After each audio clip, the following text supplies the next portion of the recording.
Olá pessoal, bem-vindos de volta ao nosso curso técnico em aquicultura, no nosso tópico 01, que é a introdução à piscicultura marinha.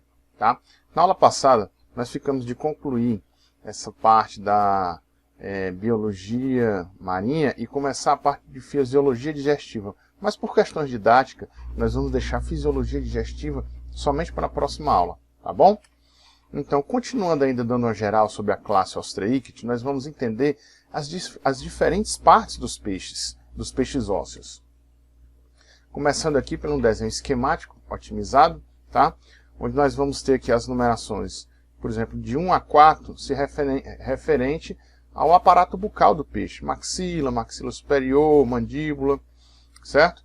E aí, a partir do 5, nós vamos observar as partes do opérculo, que são subdivididos, tá? Primeiro, o 5 é o interopérculo, tá? Essa regiãozinha aqui interna. O número 6, chamado de pré-opérculo, essa parte mais em cima. O 7 é o subopérculo, essa parte mais interna. E o 8 é chamado apenas de opérculo, que é essa fenda aqui. Nem todos os peixes vão ter todas essas divisões. Alguns vão ter apenas uma única fenda, que é conhecida como opérculo, tá? O 9, nós vamos ter aqui as aberturas nasais. Nós já comentamos sobre essas aberturas na nossa aula anterior, informando sobre o percurso que a água faz entrando nas fendas nasais para que o animal consiga perceber algumas partículas, tá? E gerar um pseudo-olfato, tá? Nós temos aqui o número 10, o olho. Número 11, nós temos a linha lateral, certo? Que ela ocorre também de ambos os lados. Nós já discutimos como é que é o mecanismo da linha lateral, muito interessante, né? Número 13, nós temos a segunda nadadeira dorsal, o número 11 é a primeira dorsal, a 13 aqui é a segunda dorsal, 14 é o pedúnculo caudal, número 15 é a nossa nadadeira caudal, certo? Que nós vamos ver já que ela possui diferentes formas, dependente do estilo de vida dos peixes, tá? Número 17, o ânus do animal, nessa região aqui. Por isso que a gente tem a denominação do número 16 de nadadeira anal, é porque fica perto do ânus. Número 18, nadadeira peitoral, que a gente viu que nós temos as nadadeiras pares e as ímpares, e a peitoral e a pélvica, que é essa 19 aqui, são as nadadeiras que são pares, tá? Número 20, nós temos a dorsal adiposa, nem todos os peixes têm essa nadadeira dorsal adiposa. Número 21, nós temos as pínulas, tá? E número 22, nós temos as quilhas dérmicas, tá? Como nós já vimos as funções das nadadeiras, eu não vou me alongar repetindo.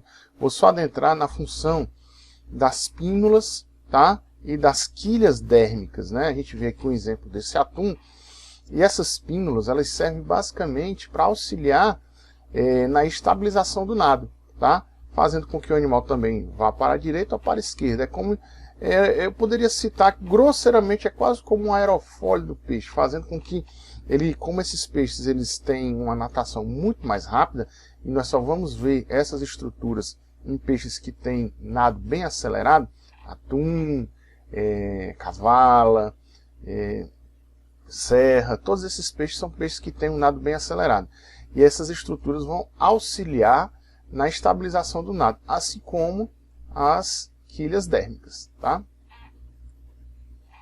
Nós temos que entender também, pessoal, sobre a morfometria do peixe, né? Vamos cortar essa palavrinha aqui no meio, morfometria, né? Morfo de forma, metria, mensuração.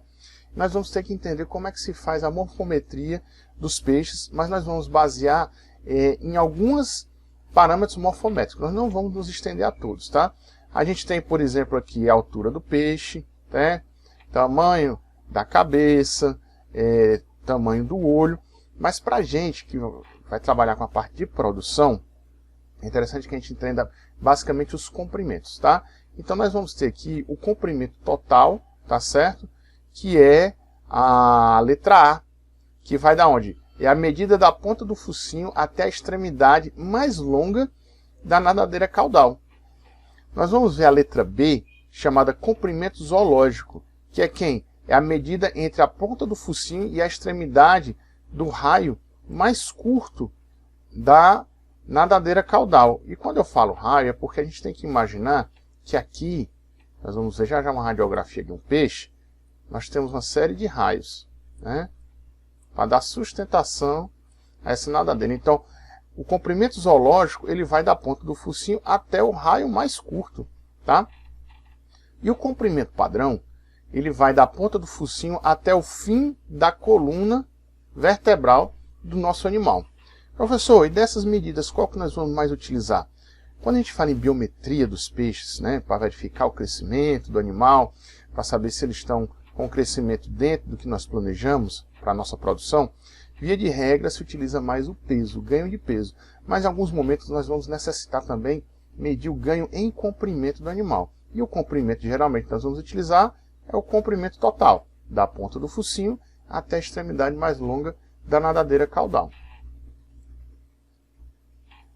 Nós temos aqui uma radiografia do peixe, só para vocês entenderem onde é o fim, tá? Para a gente fazer aquele comprimento padrão, o fim da coluna vertebral. E os raios que sustentam aqui a nossa nadadeira caudal, esse aqui é o raio mais curto. Então, nessa porção aqui, nós teremos quem? O comprimento zoológico. Uma tilapinha aí, para a gente conseguir observar também essas morfometrias, né? Comprimento da cabeça, que vai do opérculo à ponta do focinho.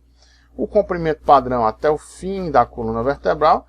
E o comprimento total, que muitas vezes é só chamado de comprimento, até a extremidade mais longa da nossa nadadeira caudal. Então, quando lhe pedir para fazer uma biometria, e diz assim, vai lá fazer a biometria, aí veja lá o tamanho do peixe, eu vou dizer assim, vamos fazer comprimento total, né? Não, isso, exatamente. Dando continuidade, nós vamos ver a questão das estruturas de um arco branquial, tá? Essa estrutura vai ser diferente dependendo do hábito alimentar de alguns peixes. Os animais, por exemplo, que são filtradores, vão ter muitas vezes estruturas branquiais mais adensadas e mais frágeis, por conta de não necessitarem ingerir grandes pedaços de uma única só vez. Já aqueles carnívoros que são oportunistas, que atacam e sugam a presa de uma vez só, muitas vezes eles vão ter seus rastros branquiais, tá certo?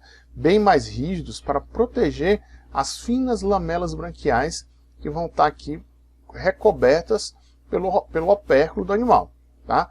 Então a contagem, tá? Os rastros branquiais são as estruturas rígidas na margem interna do arco branquial, e a contagem deles se dá de dentro para fora, ou seja, quanto mais perto do opérculo vai ser o primeiro rastro branquial, quanto mais interno vai ser o último rastro branquial. Nós podemos ver aqui o sistema branquial de uma pescada amarela, linda, fresca, que tinha acabado de ser abatida. Então nós vemos aqui os rastros branquiais, aquelas estruturas rígidas, tá? E aqui os filamentos branquiais, que é exatamente onde vai ocorrer a hematose, as trocas gasosas, tá? Linda essa brânquia, vívida, percebe-se que o peixe estava bem sadio, tá? Então a gente vê aqui a contagem dos ramos branquiais, 1, 2, 3 e 4, tá? Imagine que toda essa estrutura aqui estava recoberta pelo opérculo.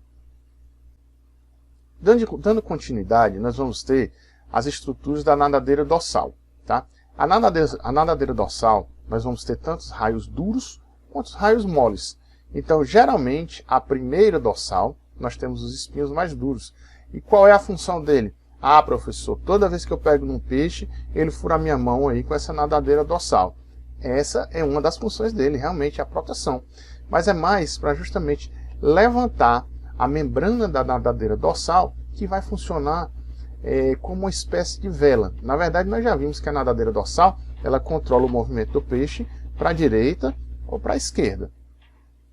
E nós temos também os raios moles, muitas vezes ligados aqui à segunda nadadeira dorsal dos peixes.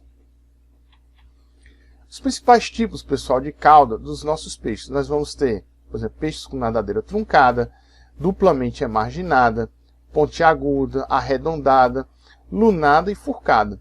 Percebam que essas últimas duas aqui, elas são mais características, inclusive com aquelas quilhas dérmicas aqui, tá? Provavelmente nós teríamos algumas pínulas aqui, mais características de animais que têm natação extremamente rápida.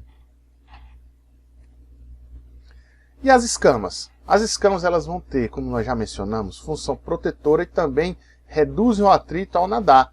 Lembra daquela roupa do nadador das Olimpíadas que tinha uma hidrodinâmica tão grande que foi banida? Pois é, auxiliam na questão do nado dos peixes. Tá?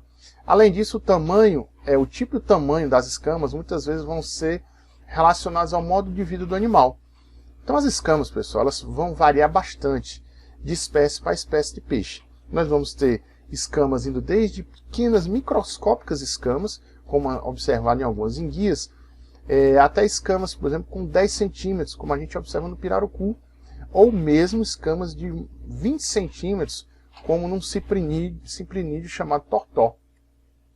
Então nós temos aqui a imagem de uma enguia. Você, ao passar a mão, praticamente não percebe a escama, de tão pequena que ela é. Pirarucu, que tem uma escama extremamente aderida à pele, difícil, você inclusive não consegue, como um peixe comum, escamar esse peixe. Você tem que cortar a pele do animal e retirar toda aquela placa de escama para conseguir fazer o processamento desse animal. Já o camurupim é muito engraçado. O camurupim ele tem escamas extremamente grandes, mas as escamas são muito fáceis de serem retiradas. Você com a mão mesmo, muitas vezes você consegue tirar as escamas desse animal. Particularmente eu tenho uma escama que ela deve ter mais ou menos aí uns 18 centímetros de diâmetro, muito grande. Inclusive essas escamas muitas vezes são utilizadas aí na parte de confecção de brincos, abajur, o que você puder imaginar aí de artes manuais, o pessoal utiliza a escama aí do camurupim. E por último nós temos aqui o tortó, esse ciprinídeo, que chega a ter escama de até 20 centímetros. Pessoal, 20 centímetros é uma escama muito grande. Eu sou um cara grande, meu palmo tem 24 centímetros. Então imagina uma escama quase do tamanho da minha mão. Nós temos as escamas, pessoal, dos tipo ganoides, tá? Que elas vão ter um formato de uma placa rômbica, ou seja, em formato de losango, e elas vão crescendo por adesão em ambos os lados, de cima para baixo. Então, elas parecem uns pinos, tá? Na pele do animal. Aqui a gente tem um exemplo, como o esturjão, que possui esse tipo de escama. Um outro tipo de escama que nós já comentamos são as escamas do tipo placoides ou dentículos dérmicos, que são de quem? Dos peixes cartilaginosos, dos nossos condríquedes. Tá? Então, por que o nome é dentículo dérmico? Se você observar a estrutura da escama, se eu não lhe dissesse, se você visse essa imagem, eu tenho certeza que você imaginaria que isso aí era um dente. E ele tem uma composição semelhante a um dente mesmo. As suas origens são dérmicas e epidérmicas e é construído por quem? Por dentina e recoberto por uma estrutura chamada vidrodentina, o que confere uma rigidez extremamente alta a esse tipo de escama. Tá? E também uma hidrodinâmica perfeita. As escamas ósseas, pessoal, nós vamos ter esse tipo de escama mais presente nos nossos teleósteos, tá? E elas são mais flexíveis, permitindo uma flexibilidade do corpo do animal. Tá? Tem formato arredondado, são flexíveis, elas são sobrepostas umas às outras, como se fosse um telhado de uma casa. Essas escamas elas vão crescer durante toda a vida, tá? E vai ser sempre feita a adesão de uma nova parte na periferia da escama já existente, formando o que nós vamos chamar de anéis de crescimento. Tá? Aqui nós vamos ter aqui uma escama do tipo cicloide, tá? De superfície lisa. Você tem o centro e ela vai crescendo, ó, de dentro para fora. Tá? Essa aqui, se a gente cortar, seria uma parte externa do peixe. A gente consegue ver aqui as linhas concêntricas de crescimento. Tá? Vocês percebem aqui essa parte mais escurecida, tá certo? E o núcleo. Imagine aí que nós vamos ter um pontinho aqui, tá? E o crescimento do animal ele é antagônico ao processo reprodutivo. Por quê? Porque o animal gasta muita energia no processo reprodutivo, então geralmente nesse período ele para de crescer. Só que a deposição de cálcio nas escamas ela vai continuar sendo colocada continuamente. Então nós vamos tendo aqui um pontinho de cálcio. E aí o animal chegou na idade de crescimento. Aí ele começa a depositar vários pontinhos de cálcio nessa região aqui. Voltou a crescer, parou de novo para reproduzir. E o cálcio ele vai sendo depositado somente nessa região. Cresceu, mais uma pausa para reprodução. Então o que é que acontece? A gente percebe que tem linha, ponto, linha, ponto, linha, ponto.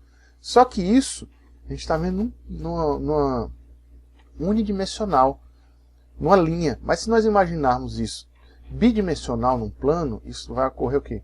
Formar uma linha aqui, outra linha aqui, mais uma linha, e aí nós vamos ver o quê? Essas lindas linhas de crescimento que nós estamos observando. Tá? Uma vez que você sabe, conhece na verdade a biologia reprodutiva da espécie, sabe quando vão ser as paradas de reprodução de quanto em quanto tempo, nós temos como quantificar a idade dos animais a partir dessas linhas de crescimento. Um outro tipo de escama que nós vamos ter são as quitenoides, tá? Que vão ter dentículos na extremidade exterior, chamada de quitens. Tá? Então, essa aqui é um zoom de uma escama quitenoide, ela também vai se encaixando como um telhado, só que a parte externa ela tem esses dentinhos aqui chamados de quitens. A gente pode ver aqui uma comparação entre os nossos dois tipos de escama, tá?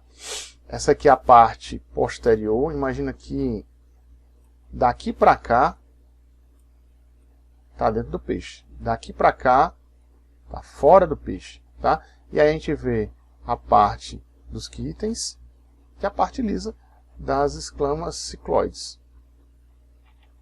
Foi uma linha mais rápida, tá pessoal? Então, próxima aula nós concluiremos o nosso tópico 1 com a parte de fisiologia de peixes aplicada à piscicultura, ok? Então, aguarda aí que daqui a pouco vai ter mais material para vocês. Grande abraço!